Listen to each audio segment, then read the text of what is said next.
Morning, everybody. Welcome to Don't Speak with Johnny Storm. News you're not supposed to speak about. Well, here's one that I guarantee you not many people are speaking about. This is from Dilyana.bg. This is a Bulgarian website. Now, Dilyana is a Bulgarian investigative journalist and Middle East correspondent. Over the last 2 years, she's published a series of revealing reports on weapons supplies to terrorists in Syria and Iraq. Her current work is focused on biological weapons programs. Now, her Twitter feed and everything is in here. I highly suggest following this person. She's written some really good stuff, and this one's good. This one's going to be long, so I'm going to warn you about that up front. But it's worth it. Now, the Bible says this. This is what popped into my mind after reading this today. There is nothing hidden that will not be revealed, and nothing concealed that will not be known and illuminated. Luke 8:17. It's all coming to light now, isn't it? All of these programs, all of these deep state shenanigans are coming to light. U.S. diplomats involved in trafficking of human blood and pathogens for secret military program. But nothing going on here. Nothing to see here, right? So Pentagon scientists have been deployed in 25 countries and given diplomatic immunity to research deadly viruses, bacteria, and toxins at a U.S. military offshore biolaboratory under a $2.1 billion DoD program. Now, the U.S. Embassy to Tbilisi transports frozen human blood and pathogens as diplomatic cargo for a secret U.S. military program. Internal documents implicating U.S. diplomats in the transportation of and experimenting on pathogens under diplomatic cover were leaked to me by Georgian insiders. According to these documents, Pentagon scientists have been deployed to the Republic of Georgia and have been given diplomatic immunity to research deadly diseases and biting insects at the Lugar Center, the Pentagon Biolaboratory in Georgia's capital, Tbilisi. This military facility is just one of the many Pentagon biolaboratories in 25 countries across the world. They are funded by the Defense Threat Reduction Agency, or DTRA, under a $2.1 billion military program, Cooperative Biological Engagement Program, or CBEP. All these abbreviations of their government, unreal. And are located in the former Soviet Union countries such as Georgia and Ukraine, the Middle East, Southeast Asia, and Africa. Now here's the one in Tbilisi. Instead of investigating the health of its own citizens, or investing in the health of its own citizens, the U.S. government has spent $161 million of U.S.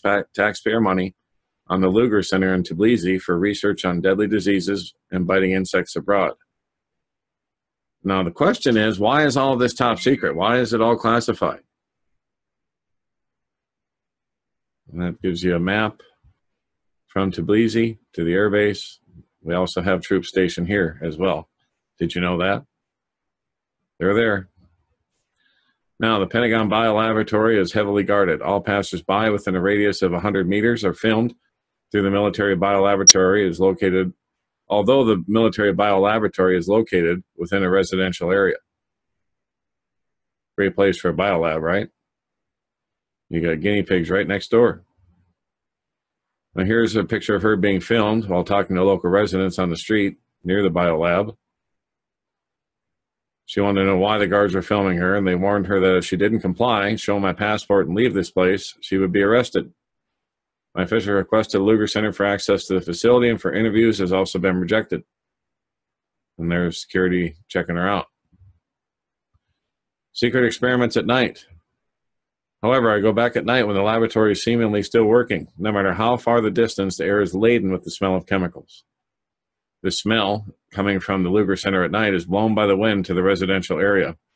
Local residents from the Alexieva Skivka neighborhood where the laboratory is located complain that dangerous chemicals are being secretly burnt at night and that hazardous waste is being emptied into the nearby river through the laboratory's pipes. You see, they'd never get away with this crap here, so they're going to do it overseas in 25 different countries, including this Georgia. Here's more pictures of the facility, this time at night. A diplomatic car with U.S. Embassy registration plates can be seen in the car park of the Lugar Center at night. There it is. A few hours later, the diplomatic vehicle is still in the car park of the Lugar Center, and there's a strong smell of chemicals in the area. Locals complain of constant headaches, nausea, high blood pressure, and dizziness when chemicals are being burnt at night in the laboratory, which is just a couple hundred meters from their homes. There is a smoke, black, red, green at night, or especially early in the morning at around 3 or 4 a.m. Even the hens have died. They put in a big pipe underground and connected it to the drains. This smell comes from there. It smells like rotten eggs and decaying hay. The smell is so bad and is spread in different directions by the wind, says Atiri Gotisi, who lives in a block of flats next to the laboratory. Well, this woman here says she has a thyroid disease. There are families of 3 people in the neighborhood, and all 3 of them have a thyroid disease. They say it's because of the laboratory. And I wouldn't doubt it. God only knows what's coming up to with that gas. Now, Albert here, he lives 300 meters from the laboratory, shows the 4 chimneys from the Lugar Center, which release smoke at night. Sometimes the wind spreads the smell of rotten eggs. Once I woke up early in the morning and noticed violet smoke coming from the laboratory. At nighttime, they let the smoke out so that people don't see. Why at night? What are they hiding from us?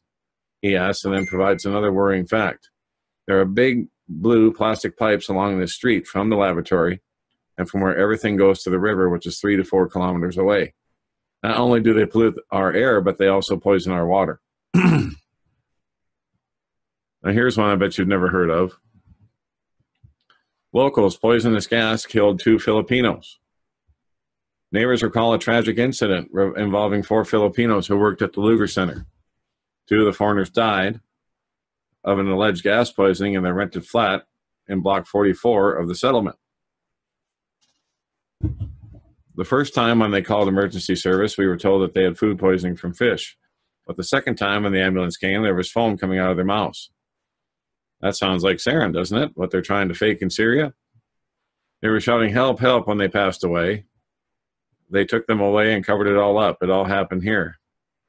That was Albert Nurburkin, and he's showing them right here the sealed room where they supposedly died. Or they did die, right there. So, another witness, Elvira Ratiani, who lived next door and witnessed the foreigners die before her eyes. They were my neighbors. We lived on the same floor. And once they were poisoned and asked us to call the emergency service. We phoned and the emergency service saved them. They said it was probably fish poisoning. The second time, they knocked on the door and asked again for help. There were 4 Filipinos. 2 of them were saved, but the other 2 died. So there you go. And it was in Block 44, right next to the laboratory. Human blood and pathogens is diplomatic cargo to the U.S. Embassy. Leaked documents. Internal documents and correspondence between the Ministry of Health of Georgia and the U.S. Embassy to Tbilisi show what experiments have been conducted at the Lugar Center. Leaked documents reveal that the U.S. Embassy to Tbilisi transports pathogens, as well as frozen human blood, as diplomatic cargo. Well, of course, because then you have complete immunity and can carry whatever you want. There's a picture of the embassy, and that's the address to which pathogens and blood samples are being shipped to. And here's the documents to back it up. These are from 2017. There's antigens and serums and so forth, diplomatic cargo. So somebody leaked a lot of stuff to her, and that's good. Now, diplomatic cargo shipments are exempt from inspections and taxes, according to instructions from the Pentagon's Defense Threat Reduction Agency, which oversees and funds the laboratories. Biological materials for the needs of the program must be shipped as hand-carrying items to the U.S. embassies. Oh, sure, that way they don't get inspected. In cases of importing to Russia, this biological material must be carried by diplomats in a diplomatic pouch and sealed as diplomatic cargo. And then there's even instructions for the Pentagon about prostitutes being strictly prohibited, and they're not supposed